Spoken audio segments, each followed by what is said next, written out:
After visiting the United States, Rizal lived in London from May 1888 to March 1889. He chose the English city to be his new home for three reasons. First, to improve his knowledge of the English language. To study and annotate more sucesos de las Islas Filipinas. And lastly, London was the safe place for him to carry on his fight against Spanish tyranny.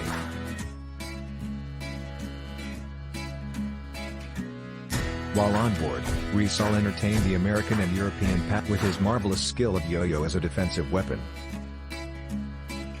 Rizal arrived at Liverpool, England on May 24, 1888. Rizal wrote to his family, "Liverpool is a big and beautiful city, and its celebrated port is worthy of its great fame. The entrance is magnificent and the custom house is quite good." By the end of May, he found a modest boarding place at number 37 Calcutta Crescent, Primrose Hill. Rizal was a boarder of the Beckett family. Rizal came to know Dr. Reinhold Frost. I was the librarian of the Ministry of Foreign Affairs and an authority on Malayan language and customs. I was impressed by Rizal's teaming and character, and I gladly recommended Rizal to the authorities of the British Museum. I called Rizal a pearl of man. The bad news. The persecution of the Filipino patriot who signed the Anti-Friar Petition 1888. Persecution of the Calambatanes.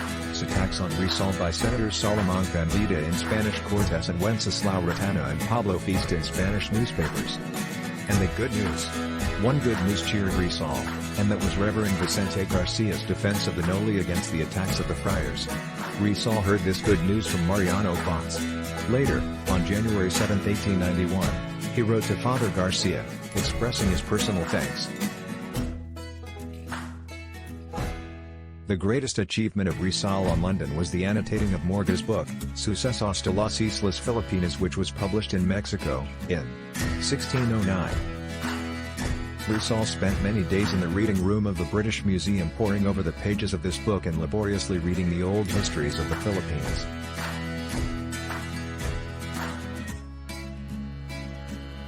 Rizal's landlady, Mrs. Beckett, knowing of his interest in magic, gave him as Christmas gift a book entitled The Life and Adventures of Valentine, the Ventriloquist.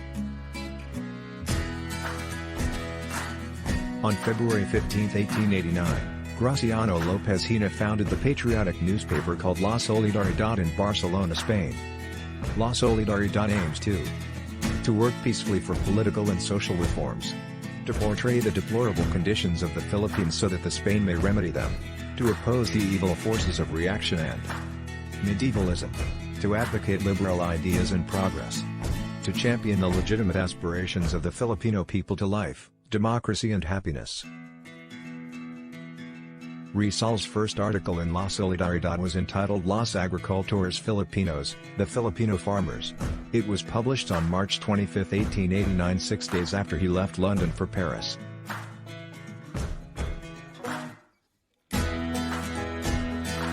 Rizal received news on Fray Rodriguez's unabated attack on his Noli. In defense, he wrote a pamphlet entitled La Vision del Fray Rodriguez, which was published in Barcelona under his pen name de Masala. In London, Rizal wrote the famous letter to the young women of Malolos in Tagalog. He penned it, upon the request of Marcelo del Pilar, to praise the young ladies of Malolos for their courage to establish a school where they could learn Spanish, despite opposition of Father Felipe Garcia, Spanish parish priest of Malolos. Rizal had a romantic interlude with the oldest of the three Beckett sisters, Gertrude. Getty. Getty, as she was affectionately called, was a buxom English girl with brown hair, blue eyes, and rosy cheeks. I fell in love with Rizal. On cold winter mornings I had Sunny smile for him, chattering daily like a hummingbird. During the family picnics, I was particularly very happy because Rizal was with them and I gave him all my attention. And in rainy days when Rizal stayed at home, I helped him by mixing his colors for painting or assisted in preparing the clay for sculpturing. Their friendship drifted towards romance. Rizal affectionately called her Getty and she fondly called him Petty.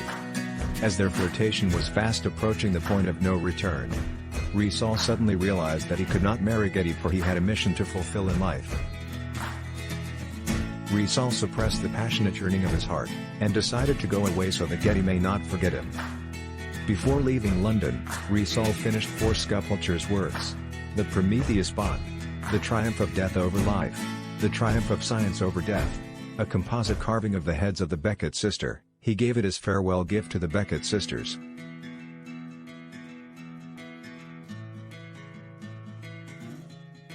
Suddenly on March 19, 1889, he bade goodbye to the kind Beckett family and left London for Paris. He was sad as he crossed the English Channel, for he cherished so many beautiful memories of London. And that's all the adventure of Mr. Rizal In London. I hope you learned something from us today. Please don't forget to like and subscribe to our YouTube channel.